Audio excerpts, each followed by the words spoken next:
And we're live. What is going on, YouTube? Welcome to Sibz West Coast, East Coast Siblings, where we break down your favorite movies and TV shows. Tonight, we are talking episode 4 of Supergirl. What is going on, guys? Hope you're doing well. Feels like it's been a while since we've had a Supergirl episode. I know it's only been a week, but another solid episode. I think, again, one of the best shows on the CW, definitely in the superhero realm. We got no new episode of The Flash tonight, so there was a rerun on, so we'll have to wait till next week to get the new episodes. And Superman and Lois returns officially 1 month from today. So today, Supergirl, Nixley, she has turned evil like we predicted in the last episode. Before we dive into it all, be sure to hit the subscribe button, grab that bell so that you don't miss as we cover your favorite movies and TV shows. We already like the same kind of stuff, so you might as well join. Okay, so dealing with this episode, it deals with the aftermath of Magan being saved from one of the raids, from one of the phantoms, and they end up going after this chrysalis, basically, that is in the process of hardening as it collects these souls, these life forces, right? Magan's was one that was almost used to continue to harden that chrysalis, but John Jones saved her in the last episode, as we saw. So the episode picks up from that point on, and we have dealings with Lena as she's trying to grab a hold of Supergirl's DNA to power this tracking device that is going to help them find Kara.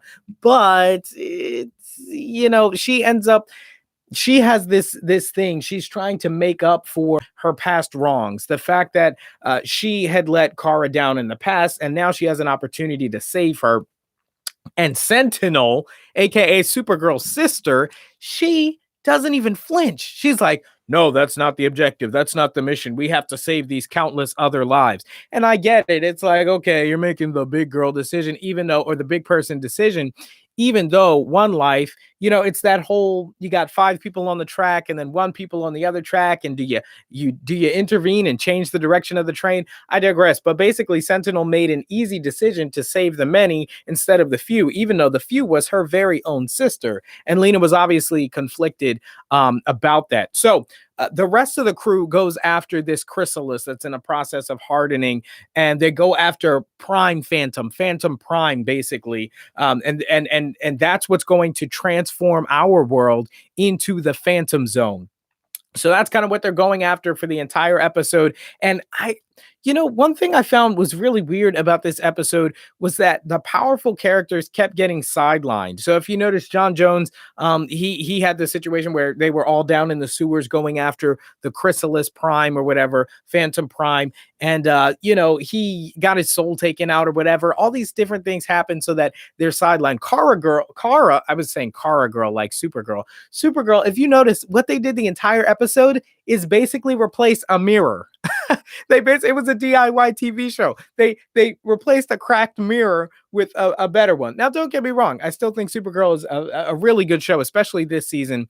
And story-wise, they're still doing a lot of good things. But you think about the 2 most powerful characters in the show, and they really didn't have that much, not only screen time, but any significance really to the story. So speaking of Kara, speaking of Supergirl and Nixley, we had talked a couple weeks ago, and even last week, about her potentially being bad and turning to the dark side if she ever was on the light side. And this is because of Nixley's relation to Mixie Spitlick, the famous superhero Superman villain, okay, from the 5th dimension, who sends Superman on all these crazy journeys and puzzles and stuff, and the only way to send him back, he's more of a nuisance, although he does have the power to kill Superman or Supergirl anytime he wants. And I would imagine Nixley Spitlick is pretty close to that power as well, although she was banished from her home world because Mixie Spitlick thought she would never live up to that name and that heritage. So that would lead me to believe that she's not as powerful as Mixie, but she still is plenty powerful. Now, she tries to equate her upbringing with Kara's, telling Kara to abandon her own father because her father banished her from Krypton to Earth. Let me tell you how ignorant that is. Like, literally, he saved her life. The planet was exploding. Jor-El did the same thing, sending Kal-El off of planet Krypton because it was exploding. He's like, oh, he left you there by yourself. Well, I know the excuse was for Clark that the ship, there was only one pod and you couldn't fit more than one person in it. I would imagine the situation was much the same for Kara, and the only reason that she showed up a little bit later is because her pod got knocked off course and had to reroute. And by the time she got there, space time, you wimey travel and stuff like that. But I digress. The point is, she tried to make it seem like Kara's father sending her off planet to save her life was the same thing as Mixie Spitlick banishing her uh, because she didn't have powers. But it was a weird thing because she then says, oh, well, in order to get back to my fifth dimension to take vengeance on Mixie and all the people who didn't believe in me, I'll have to go through your Earth first. And that's where I'll go and, basically jack everybody up. I wasn't getting the connection there. I understand she opened this portal up, but because she doesn't want to abandon her father, you're going to go to her planet and kill everybody like that. That didn't make any sense to me. Anyway, Kara's father was, man, he's such a drag on Kara all the time. He's having identity crises all the time. He's such a downer. I mean, Nixie did have a point. He's been holding her back pretty much since she found him in the Phantom Zone. But Kara's determined, just like a good superhero would, to get her father back to Earth. So she's going to continue to do that. We'll see what happens. We'll see if he actually ends up making it to Earth. I don't know what he would really do on Earth, whether he would join the team. I don't really see. He might be a valuable asset with his knowledge of the Phantom Zone and the like, but I guess we'd have to wait and see for that. So yeah, a couple other things happened in the episode. I tend to just ramble and not breathe. But yeah, so basically Supergirl, Nixie and her father end up going to this pyramid, and that's the pyramid that has the mirror in it that can help them get back. But she ends up shattering that, and basically at this point, Supergirl is stranded. I had always thought that she was going to help herself out of the Phantom Zone, and it looked like she was well on her way to doing that, getting friends like her father and Nixie, very powerful people, and the fact that they even found a way through that mirror to get back to their Earth. But now that she's destroyed the second mirror, no fixer upper DIY show is going to help them now. So she's basically at the mercy of her team. And if Supergirl's sister is any indication, we don't really know if they're going to put her at the top of the priority. If anybody else needs help, or if there's anyone else that needs saving, we know that she's kind of at the bottom of that list, which I understand. You're trying to save the most amount of lives and, hurt the least amount of people. But here's the problem. And I had mentioned this maybe 2-3 weeks ago. When you're dealing with somebody like Superman or Supergirl or anybody that powerful, the best thing for the planet is for them to be alive. Do you know how many threats the Earth faces between, well, Lex, he's kind of a human level, and Brainiac, I guess, doesn't exist in this world. And, well, she's never fought Doomsday. I'm kind of hurting my own point, but there are lots of villains that would love to get their hands on Supergirl City and the entire world. And so the best thing at any given time is a living Supergirl.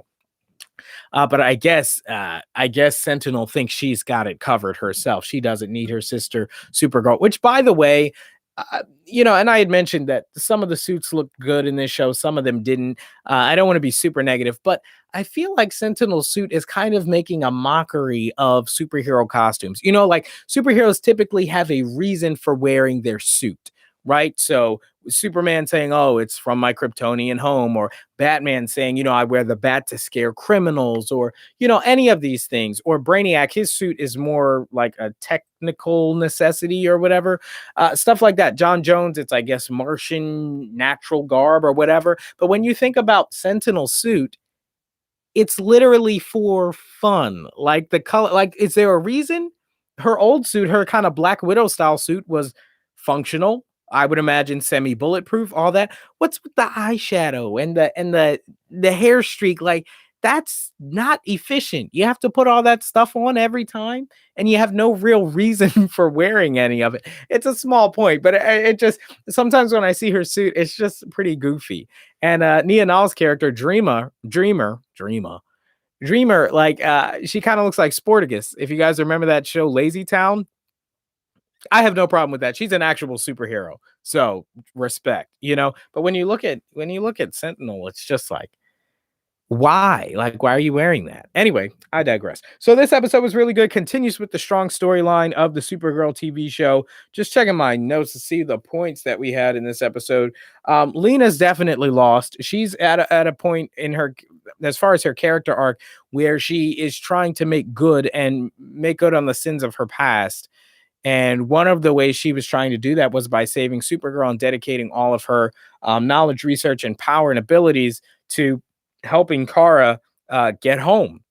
That was her way of kind of making good on everything she had done wrong. She had mentioned that Lex was the one who used that technology. It was her brother, and she created the technology that he was able to use to everything from brainwash people, etc. So she feels really responsible for it in a lot of ways. And so this is kind of her penance, is saving Supergirl. But I think that that's not even going to help her. She needs to find some like inner peace. She needs to find some satisfaction, just even if none of those things end up coming to fruition. So, with that being said, again, great episode. Super happy with it. Disappointed that we didn't get the Flash, but it's okay. The Flash needed a break, honestly. Hopefully, the storylines get a little bit better. But let me know what you thought of the episode down in the comments below. And also, guys, when we're live, feel free to chat it up with me. I'll be answering questions and stuff like that during the show as well. Be sure to hit the like button, subscribe. I already said that. Darn it. Click the bell so that you don't miss as we cover your favorite movies and TV shows. Mortal Kombat is coming out this Friday, which is something if you're into that. And we also had the new Apple event come out today, new tech. I do tech on our sister channel, the Letta Quente Ledger, with my boys Jay and Zach, my best friends over there. So we do a lot of great content over there too. So be sure to subscribe to both channels so you don't miss any of the stuff. We got a lot of great stuff coming this summer. I'm talking new series. I'm talking big collaborations. I'm talking, just the whole nine. So be sure to stay tuned. Thank you guys so much for watching, and I'll see you in the next one. I didn't think to grab the mouse over there because the mouse is what I use to end the stream. And so we're gonna go a little freestyle here. I'm gonna grab this mouse. Yep. And I'll be able to end the stream while I'm sitting. So didn't think about that one. All right, I'll see you guys in the next one.